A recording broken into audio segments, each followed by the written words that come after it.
And we'll leave this one for last. How about that? Okay.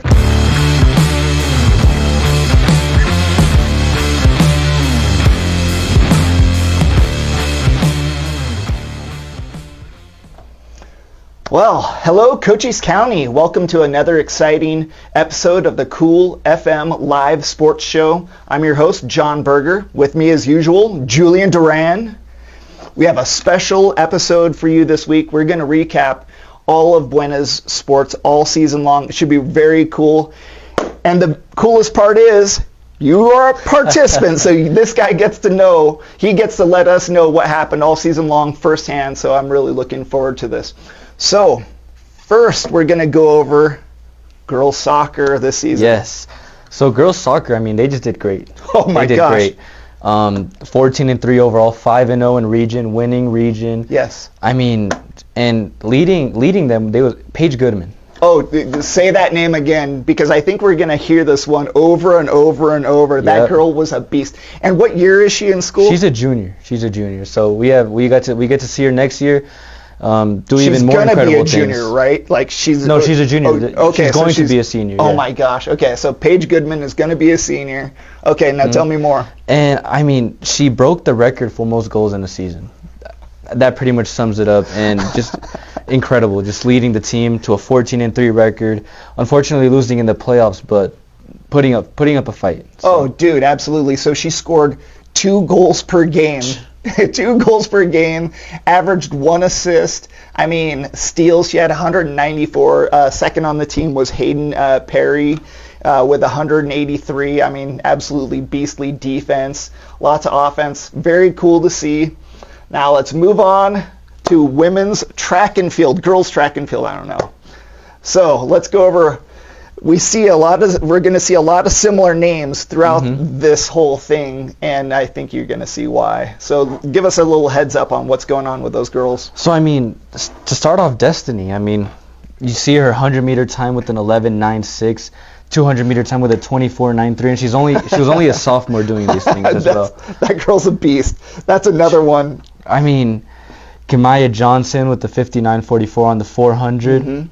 Abby Rourke with the 2:26 on the 800, and in the 1600, Abby Rourke again with the 5:29. She outruns me. I think she outran my best time when I was in high school. Very talented. And some long meter, we have Larissa Hernandez with 11 minutes and 49 seconds on the 3200 meter. All that running. Yeah. Now, can you run like that? I don't think so.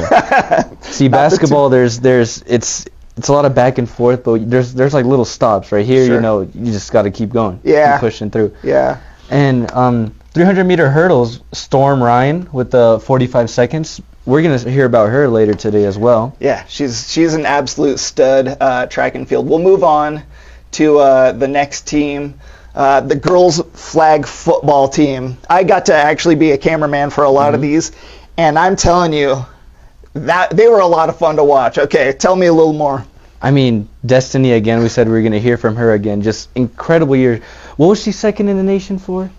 Kick returns. It was like punt returns. So in the whole United States as a sophomore. Yeah, and she's averaging like 37 yards per return, which the next person in line, so it was like 37, then it was Destiny at 32 or 33, and then it was 28. So like she's number 2 by quite a bit, and the girl above her is above her by quite a bit too. But that's only by average. And if you total up all those yards per kick return, I think I would take Destiny over just about anybody, even boys in a lot of cases.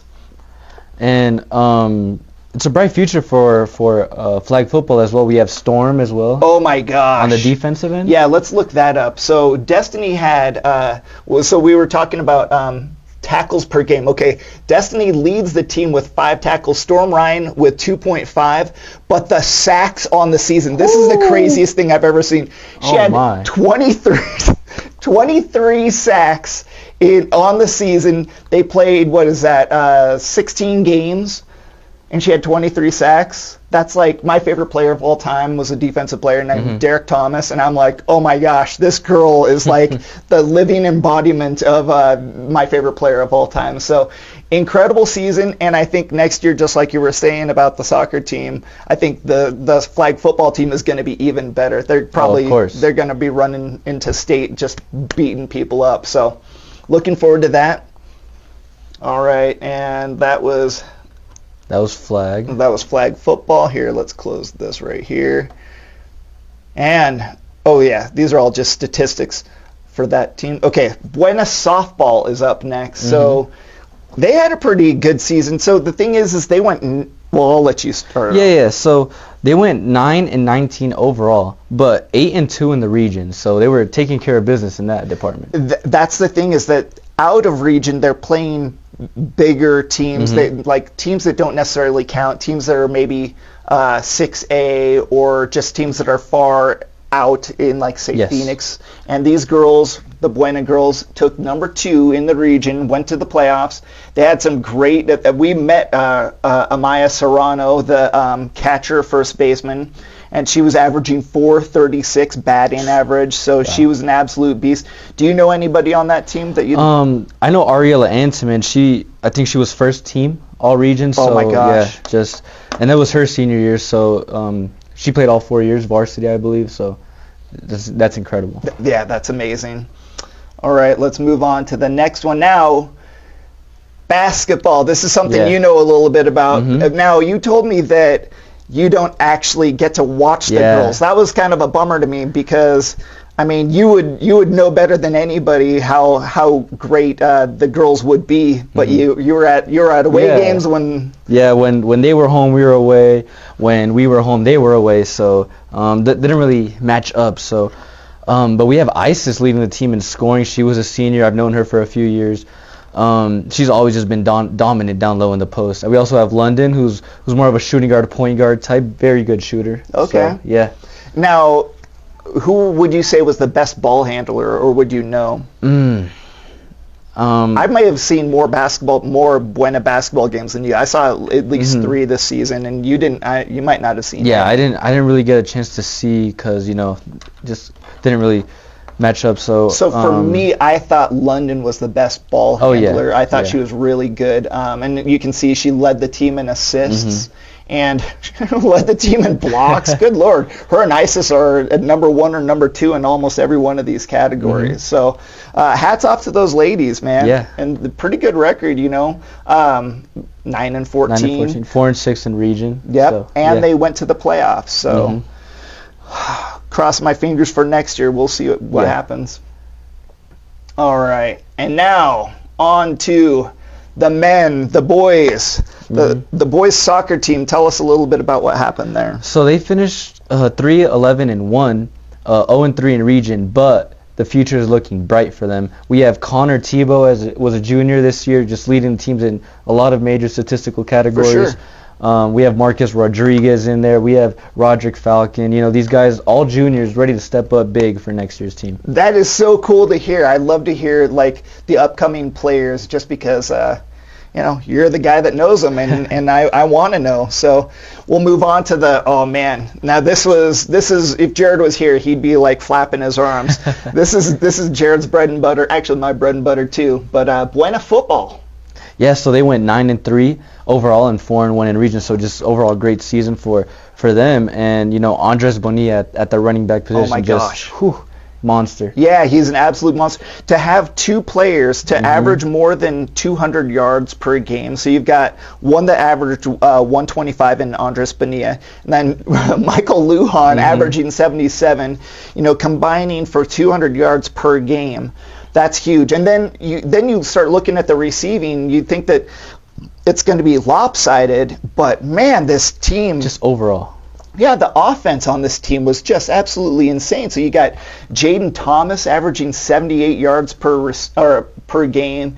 T.J. Walker also had an amazing season. And T.J. Walker's got an arm on him too. So that's what we were hearing. He might be playing quarterback. Yeah, potentially. So, I'm really looking forward to that. And both those guys are juniors. They'll be coming back next year.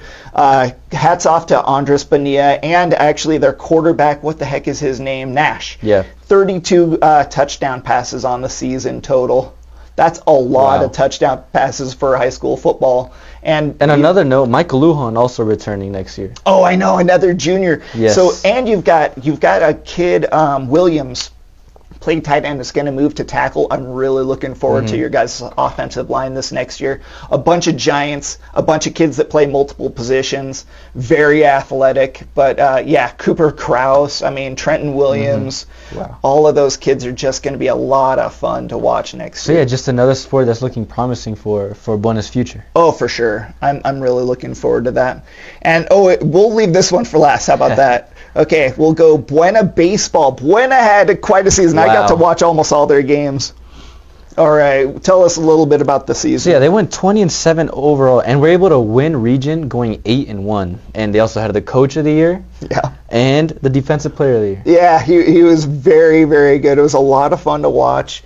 If you go down this list, you're seeing Brandon Brown in a lot of places. You're seeing Kai Erlmeyer, you're seeing Nathan Whitworth. A lot of these kids we've interviewed, and we've had a really great relationship with Coach Tommy Fernandez. He's been on the show, and all these kids just had absolutely crazy year. And to me, this would have been tied with this team right here for Team of the Year. All right, Buena basketball. This guy played on the team. Tell us about the season you guys had. So it was a great season overall. In games that mattered for playoff, we went 17-1. Our only loss coming to Cienega, and we were able to avenge that on senior night and able to edge them out for that region title. So we also had the player of the year with Jamin Booker. We had multiple first-team selections with Jamin and Jesus, second-team selections, Thomas Welker, me, and honorable mention, Samuel Criado. Just overall, we had a great team.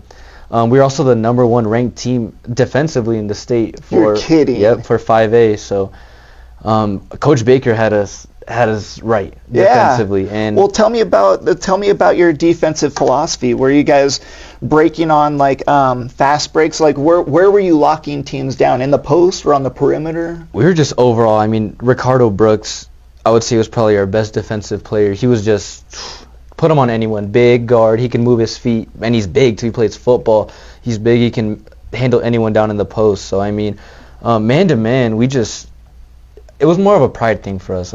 We're not letting them score on us. Sure. Kind of thing like that. We also ran some zone, which I would say was our best defense. We just switched to zone, and teams didn't know what to do. We were just flying everywhere, and I love that. Doing that. But at the start of the season, Coach had 2 goals. I would say 2 major goals. Was obviously the defensive end. He wanted to play fast, because we have fast guys. And the difference with us, it was, he said that our guards isn't what make us fast. It's our bigs. Yeah. So he had Jamin running up and down. He had Seuss throwing those full court outlet passes. It was just incredible to be a part of that. So yeah, you put a ton of stress on the opposing team when you're going. Do you remember? You might not be old enough to have watched the Phoenix Suns when Steve Nash was on the team. They called it 7 seconds or less offense. 7 second with Mike D'Antoni. Dude, did you feel a little bit of that under Coach Berger? Oh yeah, of course. We most of the time took the first good shot available, unless we missed a few. But just overall, we were just trying to play fast. So yeah. Man, a lot of steals, a lot of blocked shots. Oh man, I love watching defensive basketball, and I know, I talked with Coach Berger, and we were talking about how the NBA is an entertainment league, and they don't really care about the authenticity as much as high school. You guys are playing in and out to win every single game, whereas the NBA is looking to entertain, and it doesn't really matter how much the outcome is, because they've got 82 games. You guys have a total of, how many was that, 28 games that you've got to make count. Yeah, and you got to make sure your reputation. Now, was this the best record you guys have ever had? I don't think so. No, it was not. But we're definitely one of the best teams Buena has ever had, because Buena has had a very rich history with basketball. A few years back you had Keno on the team with Dom, and and Quay and Cyrus. That team was just incredible, you know. So, but I would say we're definitely up there with them. Very cool. I mean, that's a lot of the things I wanted to hear about the team, because I covered so many games. I think I covered one of your guys' games, so I missed out on a great season. But man, look at all these stats. So much fun. Like assists per game, 5 by Jesus Pacheco. Jesus just across the board. Yeah, look, he's leading the team at blocks and assists. That you don't see those statistics. And rebounds too, I think. Shut up. Yeah. Oh rebounds, assists. Dude, so he's like blocks, steals. Like a Jokic type of player. Yes. Oh, I love that. That's great offensively, great defensively. He was more of our leader, so. Oh, he was the team leader. Yeah. That's very cool. Now, what do you think of next year's lineup? It's looking good. I mean, obviously we have some returning players that played crucial roles even this year. Mm-hmm. Ricardo Brooks, Adam Nelson, Thomas Welker, our own Cooper Flag, Thomas. So no kidding. So it's looking good. I have some predictions. I feel like Thomas might be our leading scorer next year. Okay. So obviously Ricardo again leading on the defensive end like he did this year. Yeah. So just overall we got some good pieces. Very cool. All right. Well, we're close. We need to talk about the 4x100 track. Okay. Yes. So we don't have the men's track statistics in front of us, but can you give me off the top of your head any of the things that the boys did this year in track that was awesome? Well, obviously winning state. In their overall, yes. Yeah, in the 6A, so like not even just winning 5A state, mind you. This is like the fastest of the fastest of the fastest. Yes. There's no faster 4x team in the entire state of Arizona than what we had going this season. Yes, and I believe 3 of them were juniors. We have Ricardo, I think it was Jaden Thomas. Oh, and was it Tariq? It might have been. There's like 6 names on that for. But yeah, so next year, be on the lookout for them again to win it all again. Oh man, that's so cool. So that will cover all of the Buena highlights that we got to see this season.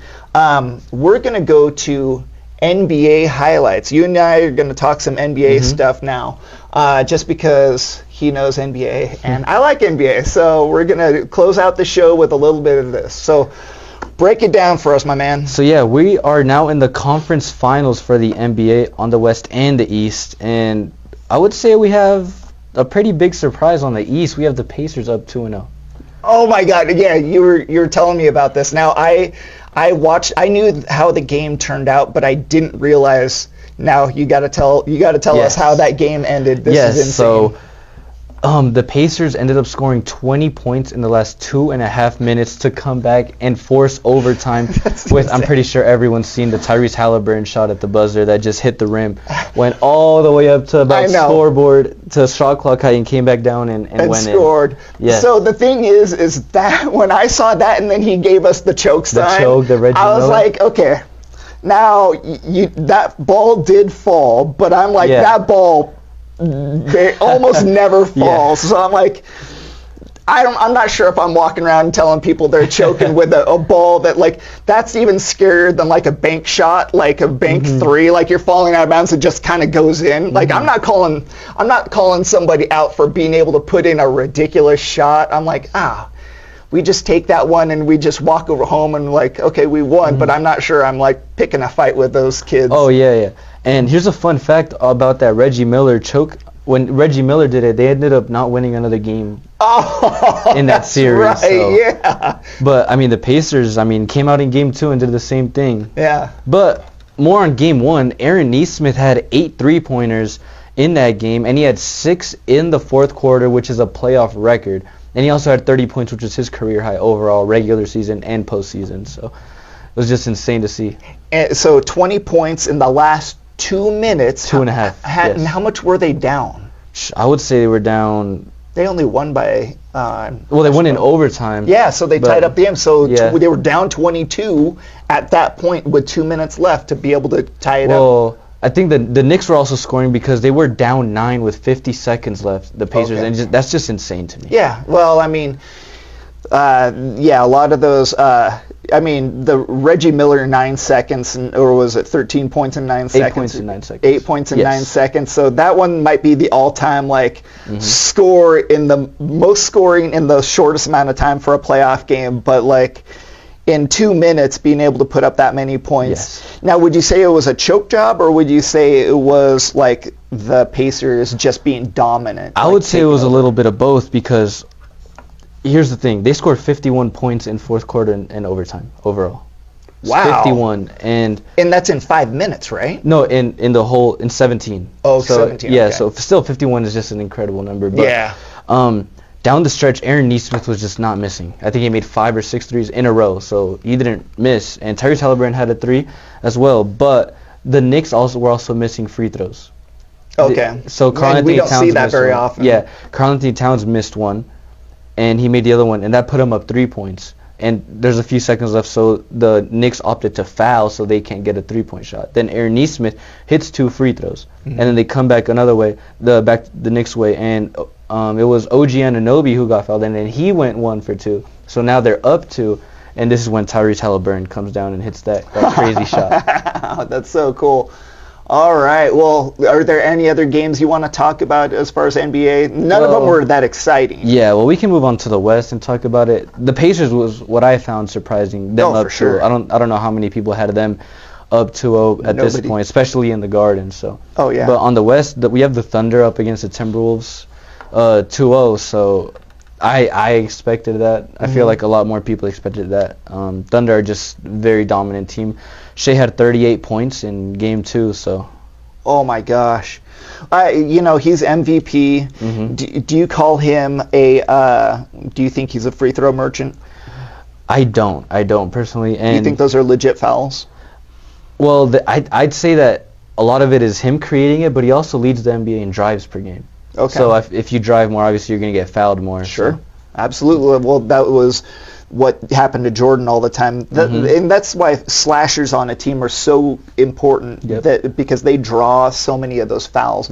Even if it's a point guard or a small forward, anybody that can draw those fouls on the big guys, that's how you sway the momentum of a game. And especially if you have shooters on the outside, being able to drive and kick, All right, man. Well, anything else on the NBA? I think we're closing in on the end of the show, man. Yep. Well, we just recently had first team selections. I think it was Giannis, Jokic, Donovan Mitchell, Tatum, man, and Shea. I was just going to say it was Shea because he's MVP. I looked at that today. Man, you took that right off the top of your head.